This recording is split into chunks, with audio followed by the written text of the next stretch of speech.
हातमा घाउ बनाएर भित्तामा पोस्टर सजाएर नभएको पैसा सकाएर मैले बनाएँ यो डम्पिङ साइटलाई जम्पिङ साइट। सो कसरी त फर्स्टमा यसको लागि चाहिने भनेको पैसा थियो जुन मसँग थिएन। अब पैसा पनि छैन, रुमलाई पनि बबाल बनाउँछ, यो त कसरी हुन्छ त? अनि के गर्ने भन्दै यसो एकछिन सोचे, दिमागमा हात घोचे, एकछिन आफूलाई सम्हालेर रोके, तर अन्त्यमा डिसिजन गरे फुटाउनु पर्यो यार खुत्रुके। त्यसपछि सुरु गरे यताबाट उताबाट फुटाउन लागे। पैसा जति कति भयो भन्दै जुटाउन, 50 20 10 को चाहिँ फेरि एउटै थिएन है, 500 1000 चाहिँ फेरि म चाहिँ छुटाउन। पैसा यति निस्कियो है, सबैले कति छ ल भनेर थाहा पाउनु त पैसा त निस्कियो, तर मान्छे कति जना? मलाई याद छ अझ केडा हो, एन्डीको प्यान बियर अनि श्याम दाइको थकाली खाना। ठुलो काम सकौँ न पहिला, त्यो त हो साना साना। पैसा बचेछ भने के नै ठुलो छ र खुवाउनलाई लान।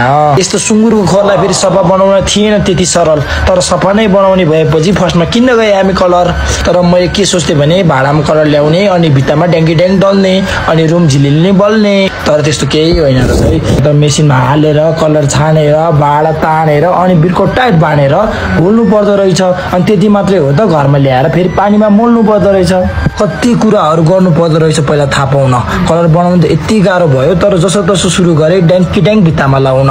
तर जे जस्तो भए पनि यतिको काम गर्ने बिरे भाइ जस्तो चाहिँ फेरि मैले कतै पाउन। फेरि बिरे भाइको पनि फेरि ठुलो हात चाहिँ फेरि यो कोठालाई चिटिक्क सजाउन। फेरि अब के भने टेन्सन भने फेरि बजेट भने सानो, सामान भने पुरानो, अनि रुम चाहिँ बनाउनु पर्ने पुरै झिलिमिली उज्यालो। अनि लगाए यसो जुगाड पुरानो सामान जतिमा कलर अनि काम नलाग्ने जति चाहिँ ड्याङ्की ड्याङ काठ। त्यसपछि कलर लगाउन सुरु गरेँ पुरानोमा, थोत्रे प्लाई काट्न थालेँ राखेँ कुनामा। कलर लगाएपछि राख्नु पर्यो यसो घाममा सुकाउन। सुकुन्जेल चाहिँ यसो लागे दाजुभाइ कार्पेट भुइँमा ओछ्याउन।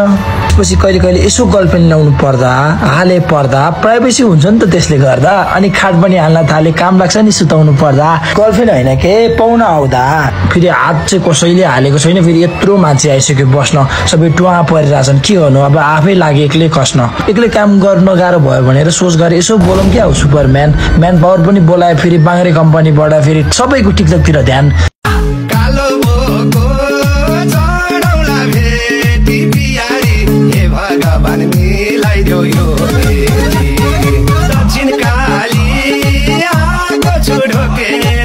काम सुरु गर्न थाले, टिकटकलाई रोकेर भन्दै बजारतिर लागे। फेरि रातो ब्याग बोकेर, खासै पैसा भने थिएन तर मन थियो किने भने बगैँचा।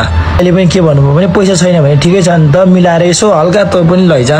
यही हो है मैले बारीबाट टिपेर ल्याएको, किन्न गएको फुल थिए तर साग ल्याएर आएको। फुल ठाउँमा राख्यो अनि फाइनल लुक्स है केटा हो यस्तो आएको, तर अझै पनि बनेको थिएन। मैले रुम चाहेको, पैसा सकेको थियो, कहिले यो लियो कहिले त्यो लियो, तर जसले गर्दा आज मसँग पैसा भएको थियो त्यो भन्ने त अवश्य लानै थियो। फेरि खर्च भनेको सबैको हुन्छ, सकिन नि त खर्चलाई त रोकाउन। तर हजारमा 900 खर्च भए पनि 100 त सकिन्छ नि जोगाउन। आफूसँग नहुँदा गाह्रो हुन्छ, कोही पनि तलाई दिनलाई आउन। त्यसैले आफूसँग हुँदाखेरि कुराहरू पर्यो यो सबै थाहा पाउन।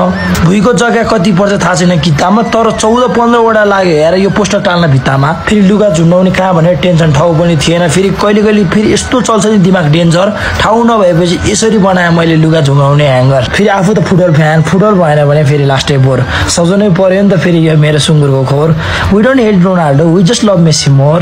त्यही भएर रोनाल्डोलाई पनि माया छ, मेसीलाई नि माया छ। धेरै हल्ला नगर, फेरि काम हेर त वरिपरि दायाँ बायाँ छ। फेरि दिनै पर्यो फेरि हल्का चप्पलहरू राख्नै पर्यो, फेरि 200 को मेरो चप्पल थोत्रे भए पनि बत्ती बालेर दिनु पर्यो हल्का नक्कलहरू। अनि लास्टमा जे जस्तो भए पनि सामान सबै ल्याए, कहिले यता हल्ली कहिले उता हल्ली, कहिले मेन रोड कहिले पुगे गल्ली। अलिअलि भन्दा खर्च धेरै भइसकेको थियो, रुममा दिँदाखेरि हल्ली चल्ली। जस्तो दुःख भए पनि जति खर्च भए पनि रुम रेडी भयो मेरो फाइनल्ली।